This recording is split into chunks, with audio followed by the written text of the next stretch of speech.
Chulym, also known as Öztili, is spoken by the Chulym people. The Chulyms are a Turkic people who inhabit the Tomsk Oblast and Krasnoyarsk Krai in central Russia. Although these regions look enormous, Chulym people live only in two small neighboring districts. Hence, the Chulym language is spoken in a small area, in isolated villages. Here we see a tree of the Turkic language family with 6 branches and 35 languages. It should be noted that the extinct Turkic languages are not shown in this tree. The Chulym language belongs to the Siberian Turkic language branch. With around 800,000 speakers, the Siberian Turkic language branch has the second lowest number of speakers after the Argu branch, which has between 20,000 to 50,000 speakers. Chulym is considered to be the most endangered language of all Turkic languages. In addition, the Chulym people have one of the smallest populations among Turkic people. According to the 2021 population census results in Russia, there are 382 Chulyms and only 47 of them speak the Chulym language. However, some linguists claim that only a dozen people out of those 47 are actually fluent on a native level. Other Chulym speakers can understand the language and speak it to a basic extent. Today, the number of Chulym population and Chulym speakers are in severe decline. The earliest mention of the Chulym people is in 16th century Russian sources. We know that they paid tax to the Russian Tsars in the 16th century and were forcibly converted to Christianity in the first half of the 1700s. For centuries, the Chulym's livelihood consisted of fishing, hunting, husbandry, and subscribing to this channel. Today, despite being adherents of Orthodox Christianity, the Chulym culture carries remnants of pre-Christian beliefs such as shamanism. However, many old Chulym traditions and practices such as canoe making, using herbs for healing, and making fur clothing have been mostly forgotten. Until the 2000s, Chulym had never been a written language. It survived the centuries by being spoken in homes and villages. Vasily Mikhailovich Gobov, born in 1950, is presumably the youngest Chulym speaker in the world. He turned Chulym into a written language by creating a writing system based on the Cyrillic script. Here you can see the only written text ever in Chulym, and as you may surmise, these texts are from the writings of Vasily Mikhailovich Gobov. Today, Chulym speakers consist almost entirely of old people. Russian is more common among young Chulym Turks. The future of the Chulym language seems bleak. In a 2002 population census in Russia, the number of Chulym people were 656, and 270 of them spoke the Chulym language. In the 2010 census, the Chulym population had dropped to 355, which is around half since the 2002 records. Also in 2010, Chulym speakers saw a drastic decrease by 84%, with only 44 speakers recorded. In 2021, the Chulym population was recorded as 382, and 47 people were reported to speak this tongue. What's quite saddening to see is that in 2002, 41% of the Chulyms could speak their language. However, in 2021, this number was only 12%. Going by this trend, it seems unlikely that Chulym will survive this century. Linguists predict that by late 2030s, Chulym will possibly become extinct. Мен тайгада, чейет болгам тайгада сире чөрем. Но анда мен кагас болгон. Мен артанеси барсам алыштыга, но нен болса табарга. Ирге калсам тугада шыям богagaска. Шыятым нен аткем артан.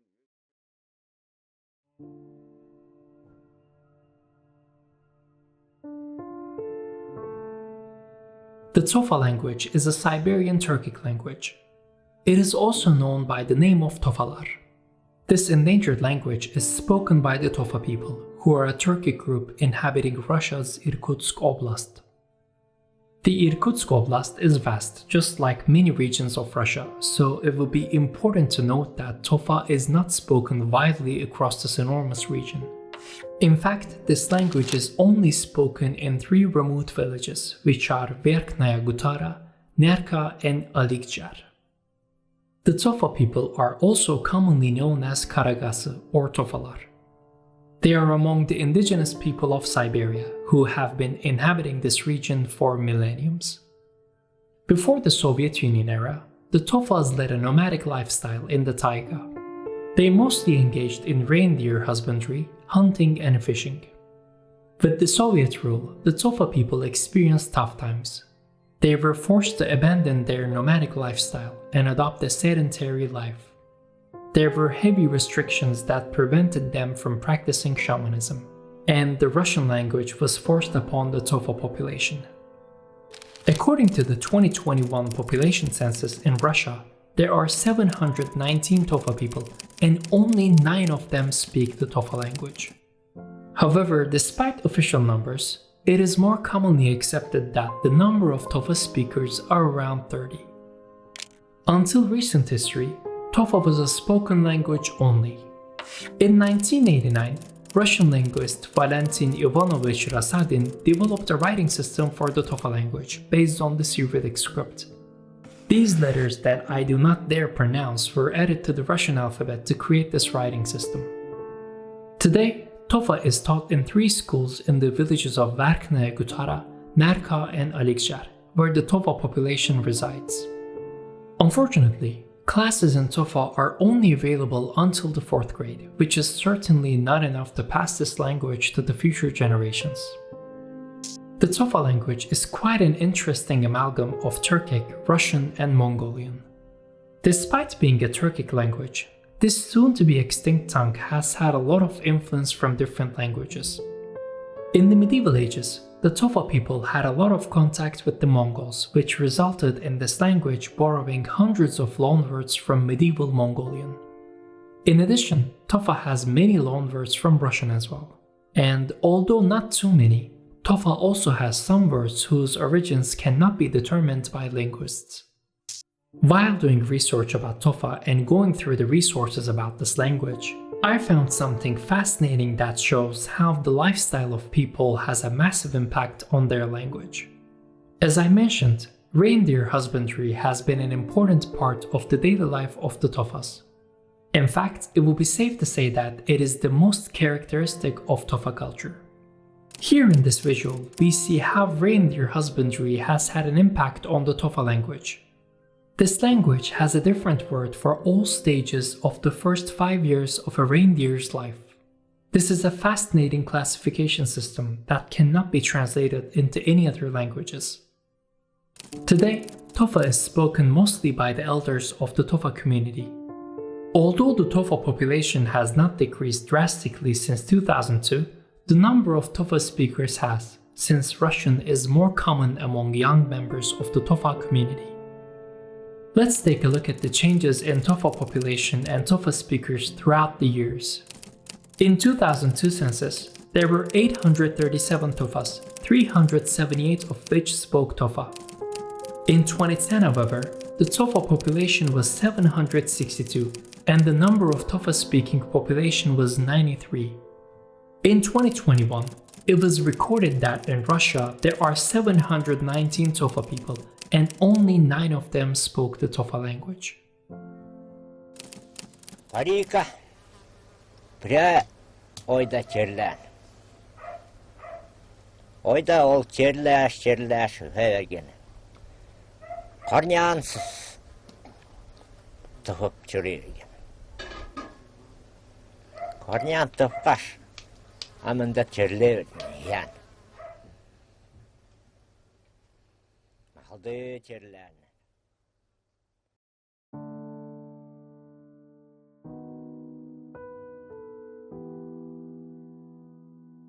For the third Turkic language, we are leaving Siberia and going west towards Ukraine and Lithuania.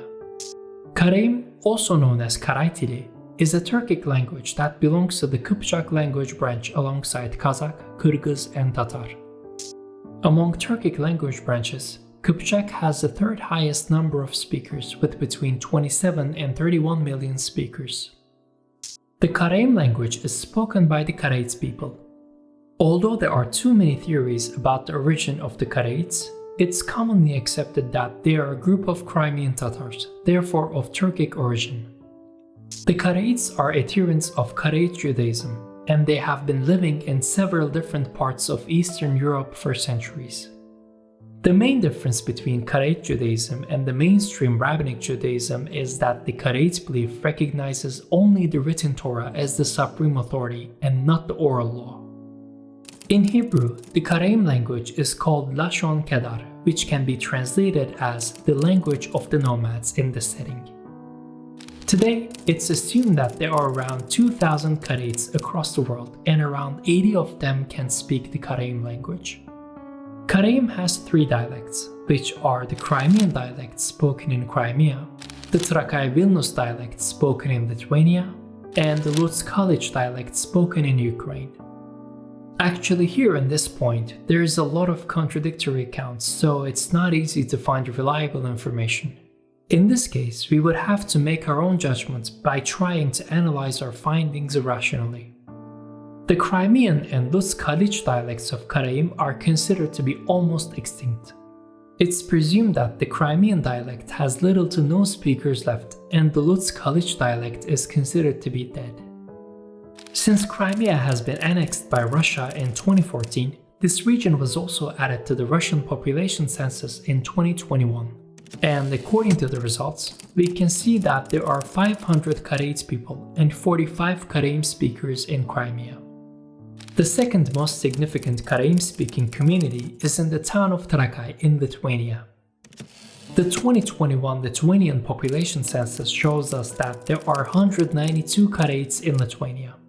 It is presumed that the number of Karaim speakers there is between 20 and 40 in Lithuania. The Karaits came to Lithuania in 1392, when the Grand Duke of Lithuania relocated hundreds of Karait families in the country to build a town, which would later become Trakai, where the Karaits still reside today. There are also Karaits who live in Vilnius, the capital of Lithuania. Unlike many other endangered Turkic languages, Karaim has a relatively stronger written tradition. As the Karaits follow Judaism, until the 20th century, Karaim was written in the Hebrew script. Jewish religious writings played an important role in the preservation of this language. Since the early 1900s, we can see many published material in Karaim that have been written in other scripts such as Cyrillic, Polish, and Lithuanian. For example, here we see a prayer book from 1892 in Karaim that was written in Hebrew letters. Another religious book that was handwritten in Hebrew letters. And here, 2 pages from Karaj Owazy magazine in Polish from 1938. This was a cultural magazine that was printed in Karaim until 1938 in Poland. In this visual, we see a section of a Karaim Russian-Polish dictionary. And here, a private letter from 1999 that was written in Polish letters. Finally, here we can see a prayer in Karaim written in Lithuanian orthography. Well, considering that the Karaits have lived in Eastern Europe for centuries, how were they affected by the Holocaust? The quick answer to this is that they had losses, but were not subject to the mass genocide that impacted the Jewish population in Europe by the Nazi Germany. In 1934, 5 years before World War II started, the Karait community demanded the Nazi regime to exempt the Karaits from the anti-Semitic regulations due to 2 factors. The first one was based on the fact that they were not adherents of Rabbinic Judaism, but instead Karait Judaism. The second was based on their Turkic ethnic roots and the language they speak. Following this plea, the Reich Office for Family Research concluded, "The Karait sect should not be considered a Jewish religious community within the meaning of paragraph 2.2 of the first regulation of the Reich Citizenship Law." In addition, in 1944, towards the end of the war, SS Obergruppenführer Gottlob Berger wrote, "The Karaits' religion is unwelcome. However, on grounds of race, language, and religious dogma, Discrimination against the Karaims is unacceptable in consideration of their racial kinsmen. However, so as not to infringe the unified anti-Jewish orientation of the nations led by Germany, it is suggested that this small group be given the opportunity of a separate existence. However, as the orders regarding the exemption of persecution of the Karaims did not clearly reach across all Nazi units in various parts of Europe, many Karaims lost their lives during the Holocaust. Although compared to the European Jews, the Karaims were mostly unaffected from the Holocaust.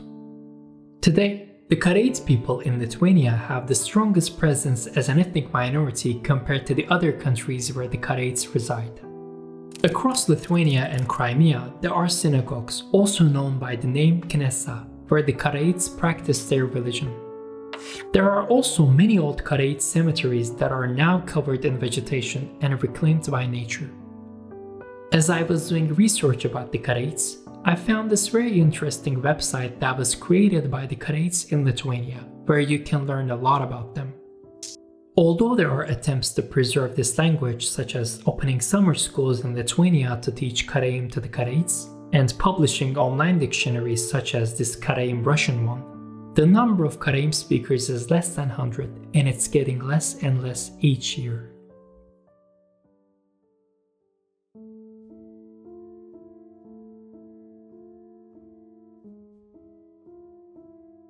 In the remote and picturesque landscapes of northern Russia, a unique and resilient culture thrives.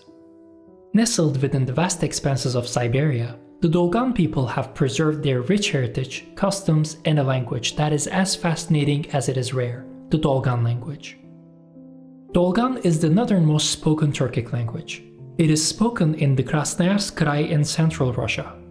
However, since this region is vast, it will be important to mention that Dolgan is primarily spoken in the Taimirski Dolgano-Nenetsky district, or more commonly known as the Taimur Peninsula, which is located all the way up north.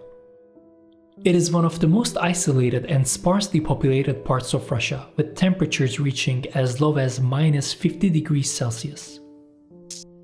Dolgan belongs to the Siberian Turkic branch of the Turkic language family. This branch has 10 languages, all of which are categorized as endangered. In addition, of the 6 branches of the Turkic language family, the Siberian Turkic branch has the second lowest number of speakers, with around 800,000 people. One of the main reasons for this is that, as the name suggests, the languages in this branch are spoken in remote parts of Siberia, where the population density and population increase are very low. So unfortunately, these languages are spoken by mostly elder people and don't get passed down to younger generations to a large extent. For years, Dolgan was considered to be a dialect of Yakut, which is another Siberian Turkic language that is spoken in deep Siberia. Despite having many similarities and common points, Dolgan has a lot of influence from Russian and Evenki, which is a Tungustic language spoken in the same region. This influence might explain why, in contemporary times, Dolgan is recognized as a separate language rather than a Yakut dialect. The Taimur Peninsula, where Dolgan is spoken, is home to 4 other indigenous peoples of different origins. We have the Naganasans, Enets, and Nenets, who are of Samoyedic origin, and the Evenks, who are of Tungustic origin. When it comes to the Dolgans, there are 3 main schools of thought. The first one claims that they are of Mongolic origin. The second claims that the Dolgans were an Evenk clan who adopted the Yakut Turkic tongue in the past centuries. The third one asserts that they are a branch of Yakut Turks and therefore of Turkic origin. Regardless, the Dolgans have been culturally and linguistically influenced by neighboring indigenous peoples, while managing to preserve the Turkic core of their language until today. Until the Soviet era, the Dolgans followed a nomadic lifestyle. Just like many other indigenous peoples of Siberia, their livelihood consisted of reindeer husbandry, fishing, hunting, and fur farming. They navigated through the harsh lands of the tundra on bark canoes, dog sleighs, and reindeers. The Dolgans lived in canonical tents and wore fur clothing. Following the Russian Revolution and foundation of the Soviet Union, the Dolgans were forced to abandon their nomadic life and work on collective farms. This period was quite harsh and challenging for them. Not only did they have to transition into a settled life, but they also had to start using Russian words for animals, nature, and reindeer herding. Another blow to the Dolgan culture and language was caused by the boarding schools during the Soviet period. Dolgan kids were moved to boarding schools where they received education in Russian and spent most of the year away from their homes, culture, and language. The Russian language became more and more common among the Dolgans. The reality back then was that a Dolgan person who could speak Russian to a native level was more likely to be successful in career and life. In 1935, the city of Norilsk was founded on the Taimyr Peninsula. Originally started as a Gulag labor camp, Norilsk quickly grew into a big industrial city known for its mining and ore smelting industries. The city was built on one of the largest nickel deposits in the world. Aside from being considered as one of the most depressing cities in the world, it is also among the most polluted places. Unfortunately, over the recent decades, the ecosystem on the Taimyr Peninsula was severely damaged due to the industrial work in Norilsk. Rivers were polluted, forests disappeared, and animals died in masses, which deprived the Dolgans and the other indigenous people of their cultural activities such as fishing and hunting. In 2020, people from the 5 indigenous groups of the Taimyr Peninsula marched to protest the pollution and the companies that destroy their ancestral lands. They claimed that their rights were violated and traditional ways of living were harmed as a result of the operations of the big industrial companies. Since this was not an anti-government protest, the police did not intervene and allowed the demonstration to proceed peacefully. In 2020, these indigenous people even wrote a letter to Elon Musk and asked him to postpone purchasing large sums of nickel from Norilsk. Unfortunately, in the recent years, tens of thousands of tons of industrial waste is being dumped into the nature by the companies in Norilsk, which is causing irreversible damage to the ecosystem of the Taimyr Peninsula. Valeria Bolgova, who was one of the representatives of the indigenous groups of the region, said, August 9 is marked as the Day of Indigenous Peoples, but we have nothing to celebrate. We are deprived of our rights to fish and hunt in the territories that we inherited from our ancestors. Our lands are currently being exploited by companies that have enormous sums of money. As of 2023, we cannot really say that much has changed in favor of the indigenous people since 2020. Today, the Dolgan language is being taught for an hour each week in 11 schools in the Taimirski Dolgano-Nenetsky district. In the 2020-2021 academic year, 728 students took Dolgan language classes. However, as you might imagine, 1 hour a week is not enough to learn a language. Considering the fact that Russian is far more common among the young Dolgans, the Dolgan language takes a secondary place. As long as it is not spoken in families, Dolgan cannot survive as a community language. Until 1973, Dolgan was not a written language. Ogdo Aksionova, who was the founder of Dolgan literature, published the first book in Dolgan named Baraksan in 1973. In addition, she wrote many poems and stories in Dolgan. Let's take a quick look at one of these stories by Ogdo Aksionova. Kutuyağı gıtta taba. Bir de kutuyak tabanı kören diyebit. Taba, kistenele oynuk. Oynuk ürbüt taba. Mağnay en kissen hübelebit taba. Minenigin kördüyem. Taba kistenne. Töhöde bolbakka kutuyak kördüğü barbıt. Hiri barıtın tegeliydi. Kanna da bulbat. Talakta kirgetiydi. Talaktır eymen nildir tığıltın. İkki talak kamnabat. Ogdo Aksionova had many more contributions to Dolgan. She created a writing system for this language based on the Russian alphabet. In 1979, with the help of linguists and academicians, this alphabet was modified further with extra letters and then finalized. Here you see the Dolgan alphabet with 37 letters. It is important to note that the letters in red are used only in Russian loanwords. Now let's see the number of Dolgan people and Dolgan speakers in Russia based on the past few years' population censuses. although keep in mind that the data here is a bit tricky as we see quite sharp changes between each census. In 2002, there were 7,261 Dolgans and 4,865 Dolgan speakers. In 2010, the Dolgan population was 7,885, however Dolgan speakers were recorded as 1,054, which is a more than 75% decrease from 2002. In 2021, however, there were 8,157 Dolgans and 4,856 Dolgan speakers. Although the Dolgan population has had a predictable increase, the number of Dolgan speakers changes drastically. Despite officially having close to 5,000 speakers today, most of the sources on the Dolgan language claim that the number of people who can fluently speak this language is around 1,000. In this case, it's a bit hard to make our own judgment out of all this data, yet I personally find it more reasonable to take 1,000 as a reference based on the most common view. Although the Dolgan population is increasing slowly, the Dolgan language is being spoken less and less each day. With mostly elders speaking this endangered Turkic language, it's in a quite precarious state and is battling against time.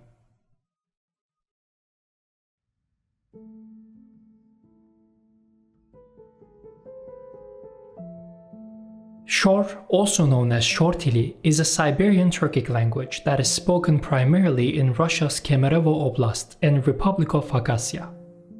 Just like the Dolgan language we have covered a few moments ago, Shor also belongs to the branch of Siberian Turkic languages. The Shor language is spoken by the Shor people, the origins of whom are disputed like many other indigenous groups in Siberia. So at this point, witnessing the differences in the origins of an ethnic group is not surprising at all. Today, the Shors are considered to be a group of the Turkic peoples of Siberia. It is accepted by some historians and academicians that the Shors came around centuries ago as a result of the mixing of Turkic people with different groups in the region, such as Kets, Samoyeds, and Ugrians. The Shor language is an interesting amalgam of Turkic, Mongolian, and Russian. The region where the Shors live historically was under Mongol rule for some periods in medieval years. This resulted in Shor borrowing many words from the Mongolian language. Fast forward to the 19th century, following the activities of Russian missionaries and the policies of the Soviet Union, Shor was also largely influenced by the Russian language. Compared to the other languages that are spoken by the indigenous peoples of Siberia, Shor became a written language significantly earlier. The first attempt to create a writing system for Shor was by the Russian Orthodox missionaries in the late 1800s. In 1926, a newer version of the Shor alphabet was created based on the Cyrillic script. A year later, in 1927, the first book in Shor was published.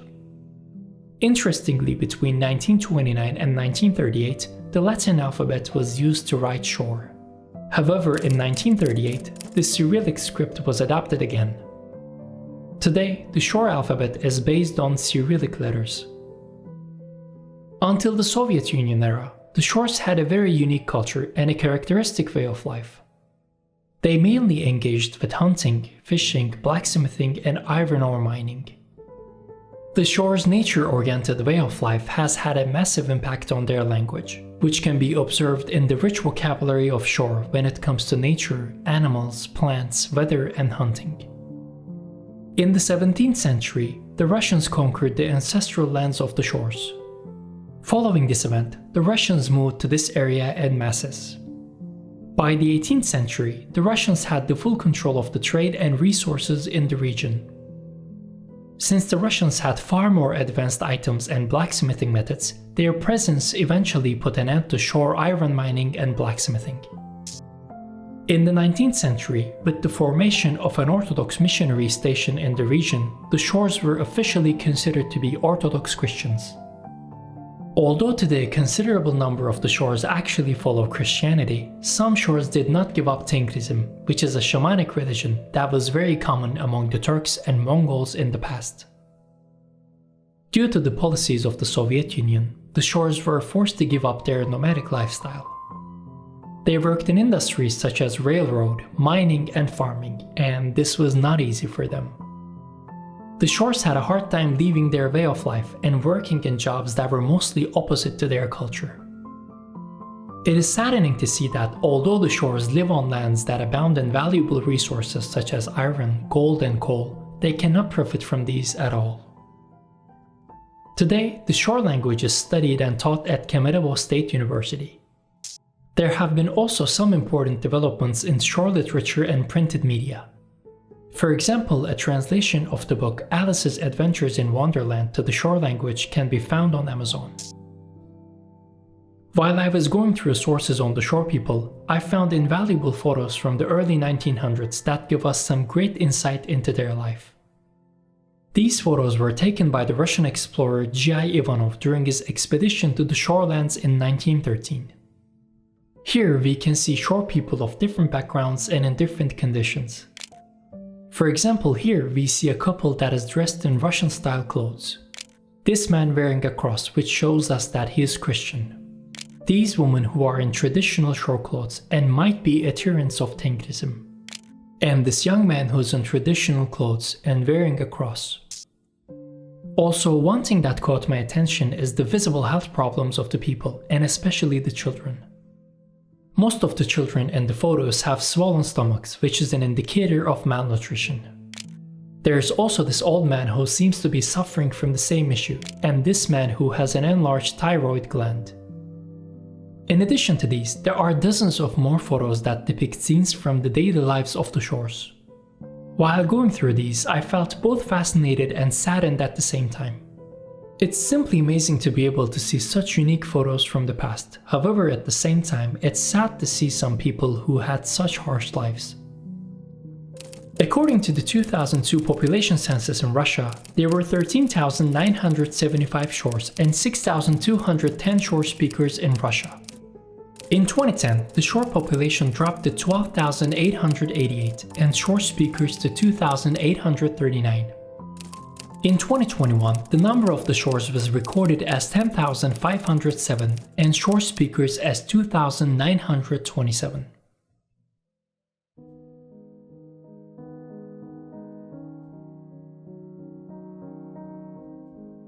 Western Yugur, also known as Yogurlar, meaning Yugur speech, is a Siberian Turkic language.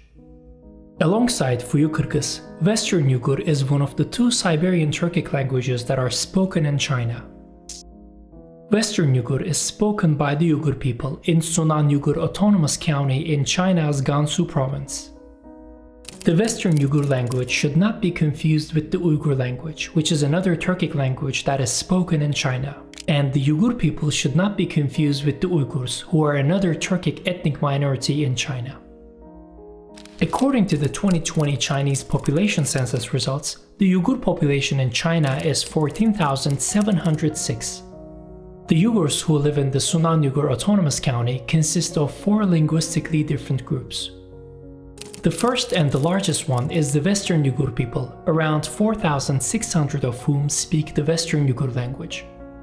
It is commonly accepted that the Western Yugurs are the descendants of the Uyghurs who fled to the Gansu province after the collapse of the Uyghur Empire in 840 AD.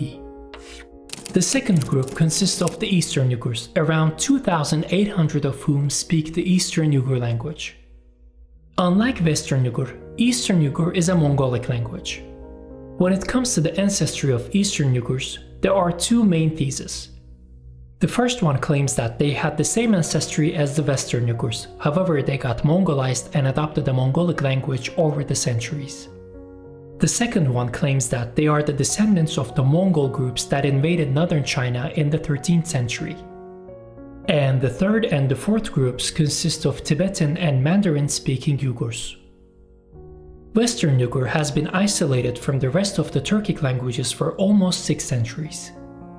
It is almost a border language between other Turkic languages and Mandarin, Mongolian, and Tibetan. Although Western Yugur preserved several archaic features from Old Turkic, it has also been largely influenced by Mandarin, Mongolian, and Tibetan. Both Western and Eastern Yugur are essentially spoken languages only. Although Western Yugur does not have an official writing system, Latin alphabet is sometimes used to write this language by a handful of Yugurs. The Yugur people are also known as Huangfan in Mandarin, which translates into yellow foreigner or yellow barbarian. It is believed that this term had its roots in the past when China was in active conflict with the Turks and Mongols. Today, the Yugurs mostly engage with animal husbandry and farming. As the economical condition of the Sunan Yugur Autonomous County is not great, the younger members of the Yugur community are leaving to bigger cities to find better job opportunities. Since Western Yugur is not spoken widely in the rest of China, this language is getting weaker and weaker each year with the young Yugurs leaving their homeland. One of the common misconceptions about the Yugurs is that they are often confused with the Uyghurs, who are another Turkic group in China. Here are some of the main differences between these two Turkic groups. The population of the Yugurs is less than 20,000, however the Uyghurs are close to 12 million people. Western Yugur and Uyghur are both Turkic languages, however Western Yugur belongs to the Siberian Turkic languages branch, and Uyghur belongs to the Karluk languages branch.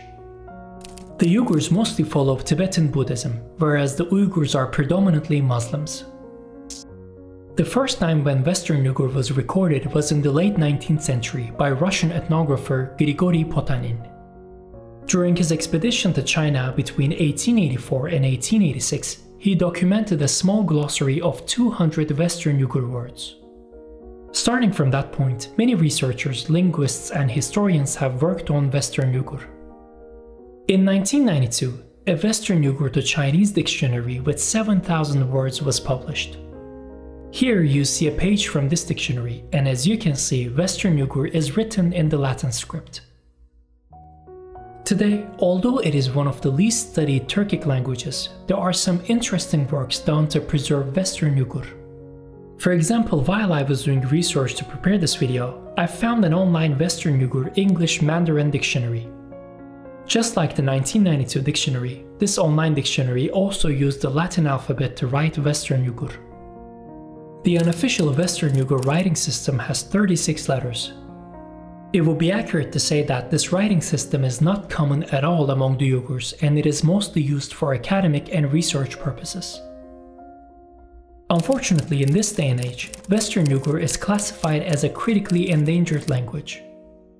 Unlike the other Turkic languages we have mentioned before, there is some transmission of this language to the young generations, but it's certainly not enough. Many old Yugurs still speak Western Yugur, and it is also used as a daily language in a considerable number of families in the Sunan Yugur Autonomous County. However, with Mandarin being the lingua franca of the region and English becoming more and more popular as a second language, many young Yugurs do not end up speaking Western Yugur fluently.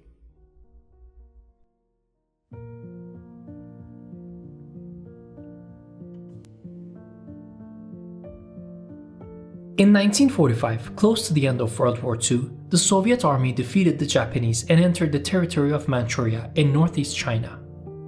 In the following weeks, the Soviet army headquarters in Moscow received reports from the Soviet officers of Kyrgyz nationality about the discovery of a small local population, who identified as Kyrgyz and spoke a language that was of Turkic origin. This small group was the Fuyu Kyrgyz people, who spoke the Fuyu Kyrgyz language. Fuyu Kyrgyz, also known as Manchurian Kyrgyz, is a Turkic language that belongs to the Siberian Turkic branch. Although it might seem like it's a dialect of the Kyrgyz language, Fuyu Kyrgyz is actually not very mutually intelligible with Kyrgyz, as it's closer to other Turkic languages like Khakas and Shor. Fuyu Kyrgyz is the easternmost spoken Turkic language in China. It is spoken in Fuyu County of the Heilongjiang province, and I'm sorry if I butchered the pronunciation.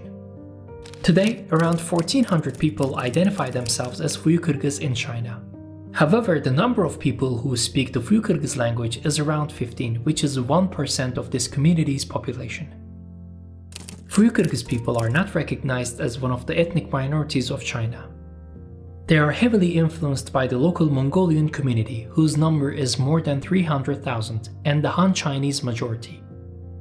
Mandarin and Mongolian are far more common among the Fuyu Kyrgyz as first and second languages. Given that Fuyu Kyrgyz is a spoken language only, and most of its speakers are elder people, this language is at the verge of extinction. Although an alphabet based on the Latin script was created for this language in the early 2000s, the community did not adopt it. Therefore, unfortunately, there are no known records of written tradition or inscriptions in Fuyu Kyrgyz. The UNESCO Atlas of the World's Languages in Danger classifies Fuyu Kyrgyz as critically endangered, which is the last stage before a language dies. Unlike most Turkic people, the Fuyu Kyrgyz never converted to Islam, which resulted in their language not having many Arabic loanwords. Today, Fuyu Kyrgyz people mostly follow Buddhism and a small percentage follows Tengrism. Due to their interaction with the Chinese and Mongols, the Fuyu Kyrgyz language has many Mandarin and Mongolian loanwords. But who really are the Fuyu Kyrgyz and where did they come from? Because it's so interesting to see them living quite isolated from the rest of the Turkic world. Unlike other Turkic people, we don't see any opposing ideas about the origins of the Fuyu Kyrgyz. It is accepted that they are Turks. In fact, the Fuyu Kyrgyz people are commonly accepted as the predecessors of the Yenisei Kyrgyz people, who were an ancient Turkic people who lived in the southern portion of the Yenisei River between the 3rd century BC and 13th century AD. There are two different opinions about when the Fuyu Kyrgyz people moved to the lands that they currently inhabit in modern-day China. The first idea claims that the Fuyu Kyrgyz were deported to Manchuria in the 13th century by the Mongols following the civil war between Kublai Khan and his cousin Kaidu Khan. The second idea claims that the Fuyu Kyrgyz were deported to Manchuria in the 18th century following the wars between the Jungar Khanate and China's Qing dynasty. Today, the Fuyu Kyrgyz mostly engage in agriculture and animal husbandry. Due to their small population and heavy influenced by the Chinese and the Mongols, sadly this language is dying. However, interestingly, although Fuyu Kyrgyz speakers are in severe decline, based on the Chinese population censuses, the number of Fuyu Kyrgyz people are increasing steadily. In 1952, 455 Fuyu Kyrgyz people were recorded, however we don't have any data about the number of Fuyu Kyrgyz speakers then. In 1979, their population increased to 614 and around 100 people were recorded as speaking the Fuyu Kyrgyz language. In 1990, the number of Fuyu Kyrgyz people was 1,450, but only around 20 could speak the Fuyu Kyrgyz language. In 2010s, there was a slight increase in the Fuyu Kyrgyz population with around 1,500 people recorded, and 15 people were recorded as speaking this language. Here, it would be good to keep in mind that presumably only around 5 of those 15 Fuyu Kyrgyz speakers are actually fluent in this language. The rest of the speakers are proficient on an elementary basis. It is always sad to see a language disappearing. Knowing that a language that was used by many in the past is at the brink of extinction gives me a bitter feeling. However, since I speak Turkish, which is nowhere near extinction, I guess I will never truly understand this feeling of someone's native language and culture going extinct.